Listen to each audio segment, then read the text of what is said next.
ay kasama ko pa sa Senate of the Philippines. Ang aking kaibigan, ang aking kumare, Senador Amy Marcos.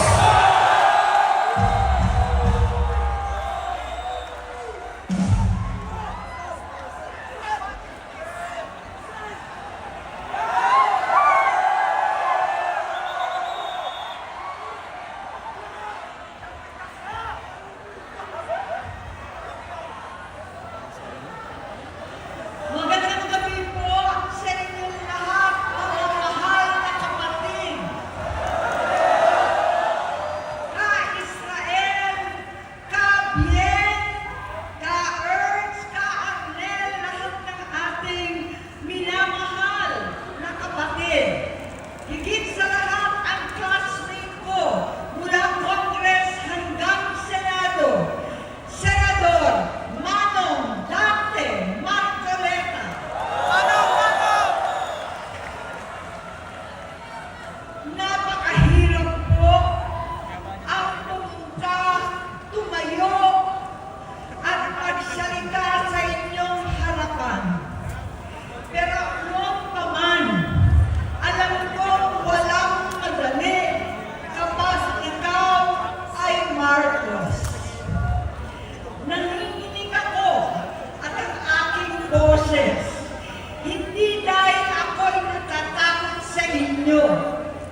di siya pumapasok. Tuwing kukumprontahin ko siya, ay nagsasabi siyang magbabago na siya, aalisin na niya ang bisyo. Hanggang sa may nagsumbong na naman sa akin na sa paggising pa lang sa umaga, kasabay ng almusal, marijuana pala.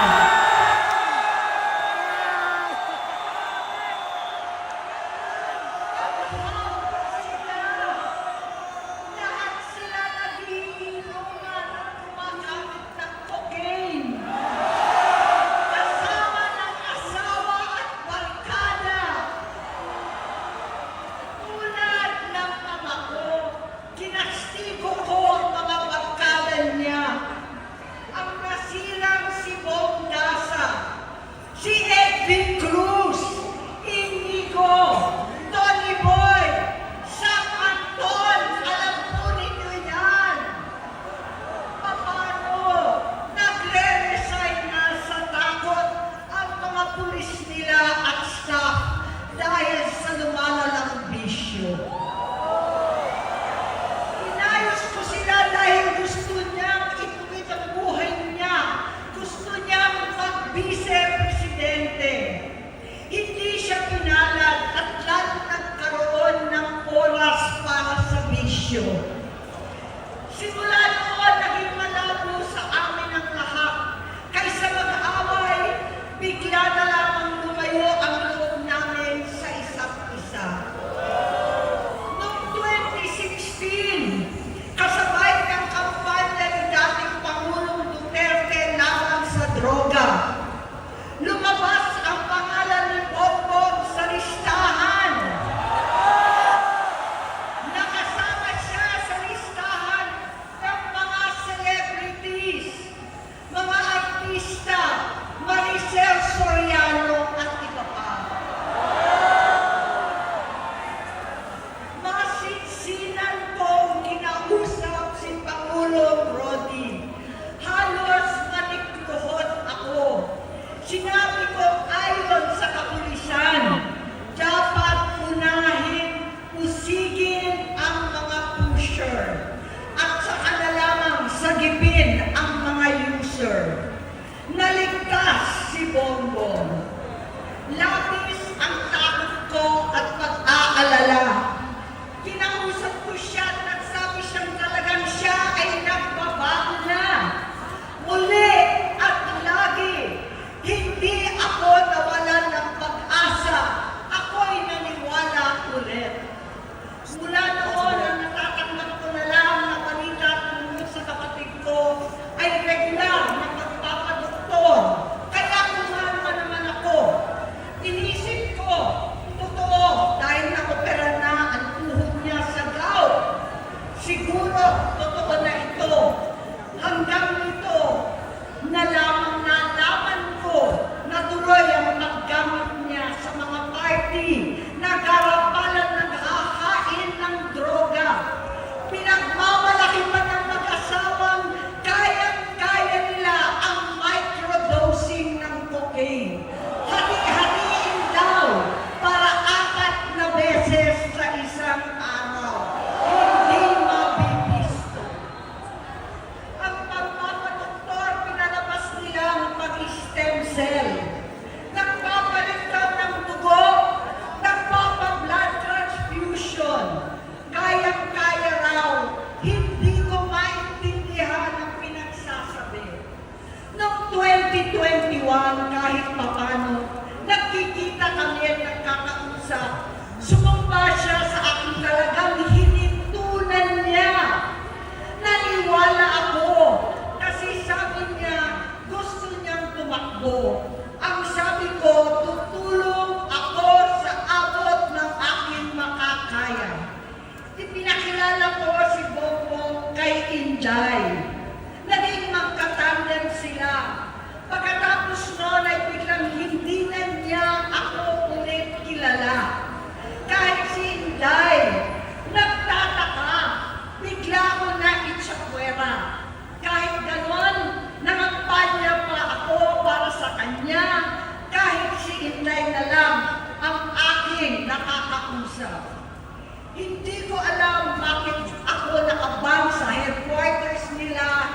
Mandaluyong. Hindi ko alam bakit walang nagre-report sa akin tungkol sa kampanya. Sa totoo lang, masakit mang aminin, nung dinidisqualify na siya, halos papaboran ko na sana dahil may nagsumbong sa akin mula sa kanyang campaign team na gumagamit na naman siya.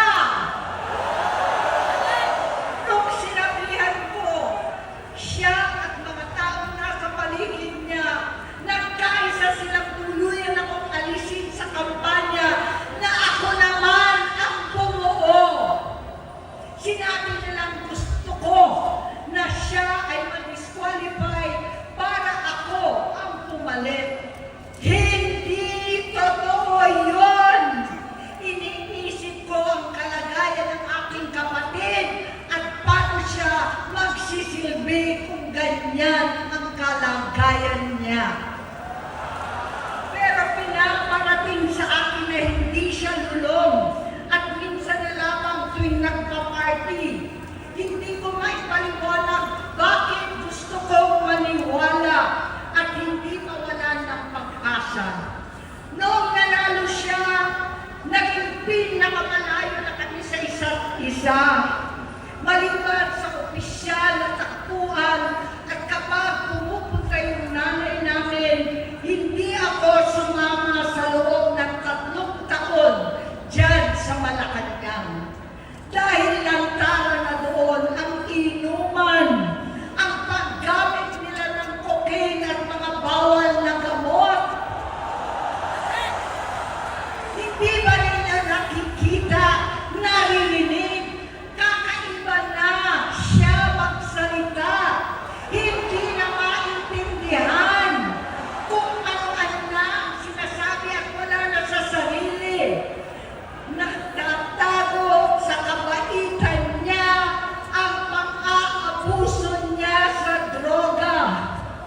At nagbunga na ito ng mga nakakapinsalang maling desisyon.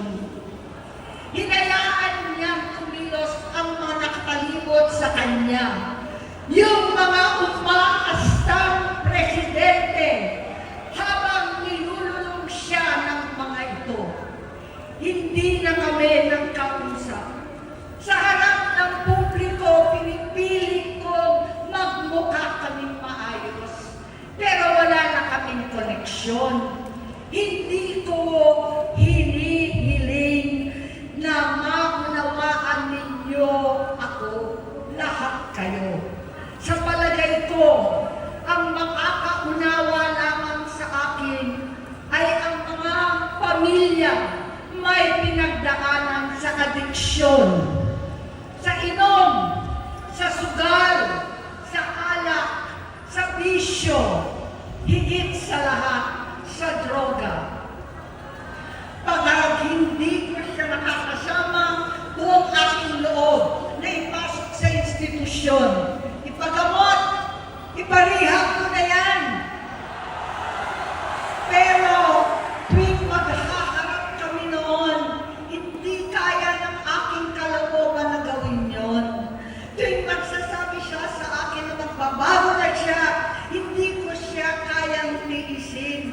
Hindi ko kayang ipagkait sa kanyang pagkakataon at pagbabakasakali, umaasa ako at laging nananalangin na sana, oo nga, nagbago na siya. Hanggang dumating ang 2024 at 2025, yung bisyo niya na ang dahilan ng pagbaha ng korupsyon, kawalang direksyon, at maling-maling mga desisyon. Walang accountability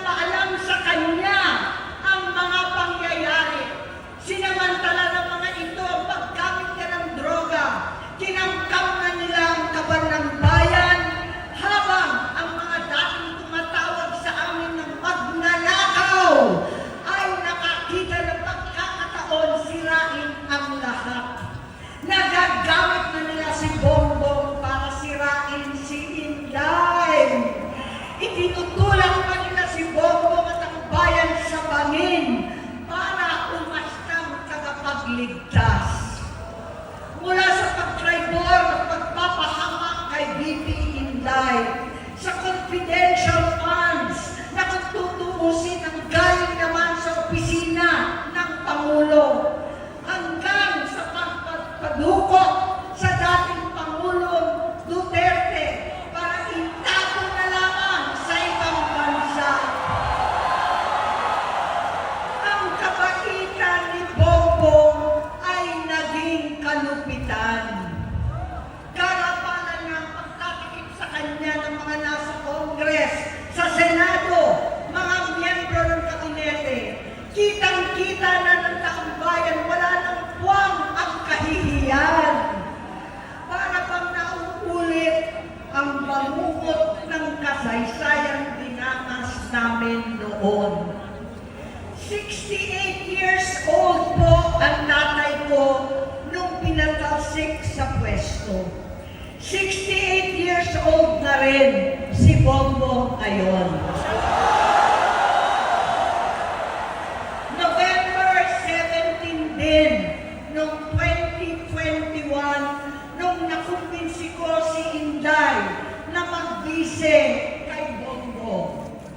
November 18 po, bukas, ang ikatlong araw natin.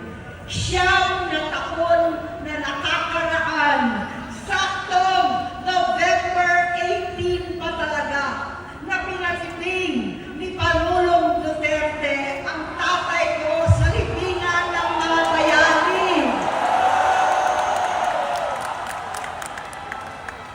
Halo-halo na ang aking nararamdaman, pero alam kong ito ang dulo at hangganan ng aking pagtitiis at pananahimik. Hindi na tayo mananahimik! Dahil nalaman ko pati ang mga anak niya ay nagdodroga na. Pinasusuklaman ko pa ang pag-alok ng mag-inang si Sandro ng droga ang aking mga anak at iba pang mga kamag-anak. Yan ang hindi ko na mapapalampas.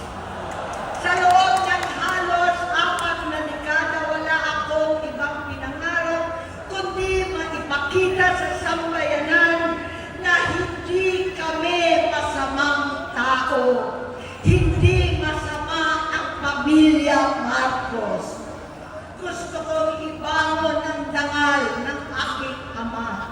Sa pamamagitan ng nagpagtatrabaho para sa bayan, sinikap kong maging mabuting gobernador, kinakawan, senador.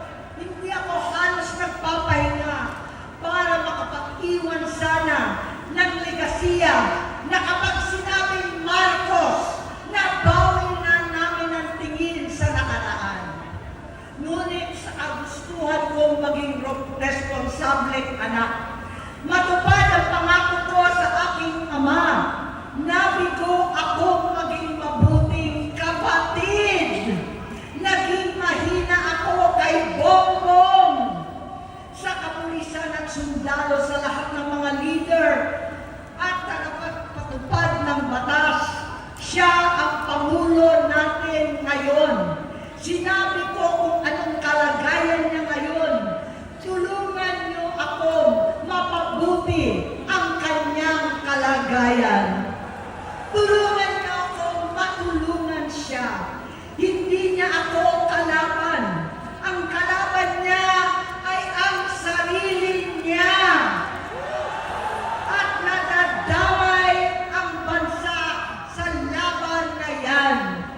Bilang senador at lingkod bayan, batid ko ang mga problema at gaya ng bayan, alam ko rin ano ang solusyon.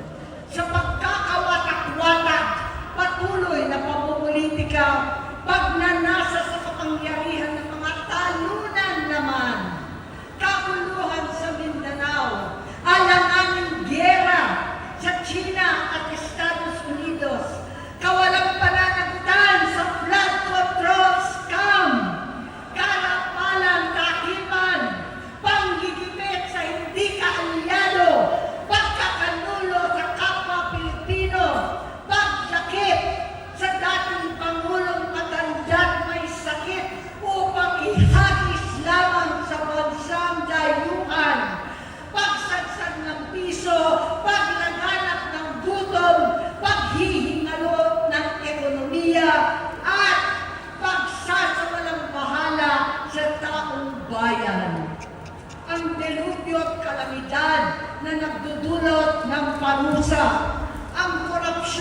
nauwi sa kawalan ng tiwala at hustisya sa Pilipinas.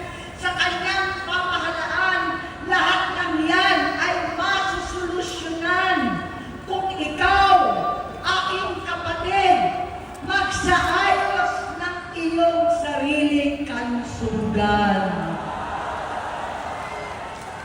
Kapag humupa ang ingay sa politika, kapag umuwi na kami sa aming pamilya, hindi bilang senador, kundi bilang ate, bilang si Manang Aimee ni Bonget.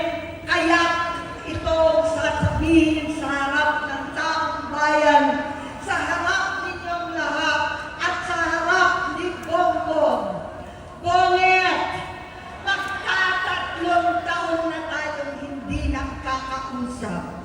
3 taon ko nang sinusubukan muli na ako'y pakinggan. Siguro ngayon ay makakarating ng buo ang gusto kong sabihin. Walang mababawasan, hindi madadagdagan.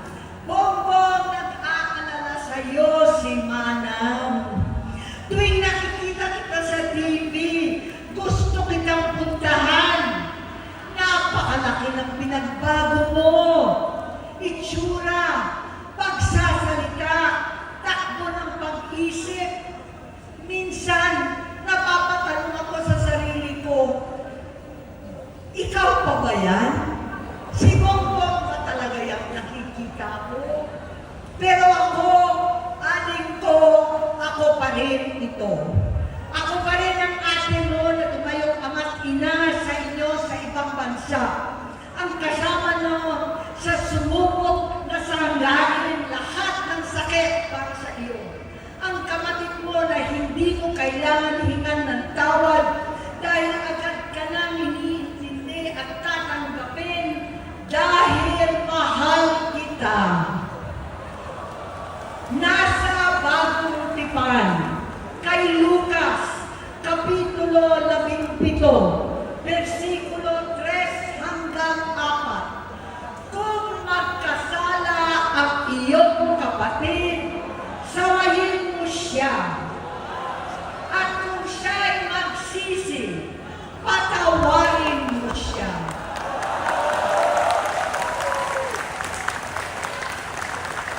Tama na, aling ko. Tapusin mo na ang paghihirap mo at ng bayan. Gaya nung umalis tayo sa palasyo, kaya mo pa rin hawakan ang iyong kamay, huwag kang matakot. Malaki na ang dulot sa iyo ng droga. Sinisisi ko ang sarili ko dahil hindi ako nakinig sa mga sumbong. Hindi ako nakialam. Hindi ako maniwala. Pero hindi pa huli ang lahat. Tama na, aling ko. Magpahinga na tayo. Umuwi na tayo. Magpagamot, magpagaling at nangangako ako. Hindi ako malilinang, hindi ako magkukulang. Lahat ng kasama mo ngayon, hindi natin kasama sa pinakamadilim na bahagi ng buhay natin. Kasama mo sila ngayon dahil nasa taas ka pa. Ako at ang ating mga tunay na kapatid dito sa Luneta ang kasama mo kahit magdilim ulit ang lahat. Talikuran mo ang iniisip at ibinubulong lang ang misyon.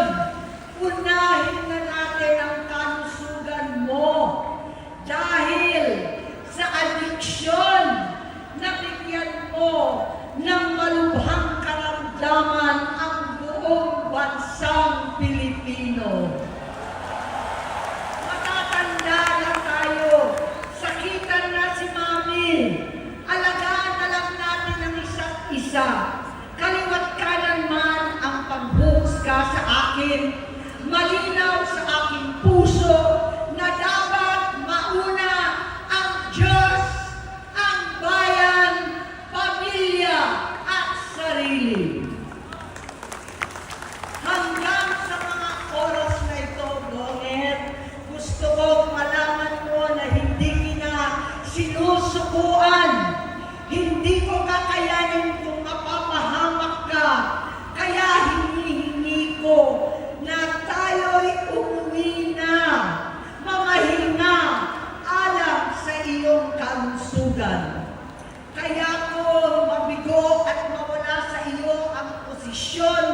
pero hindi ko kayang mawala ka sa amin.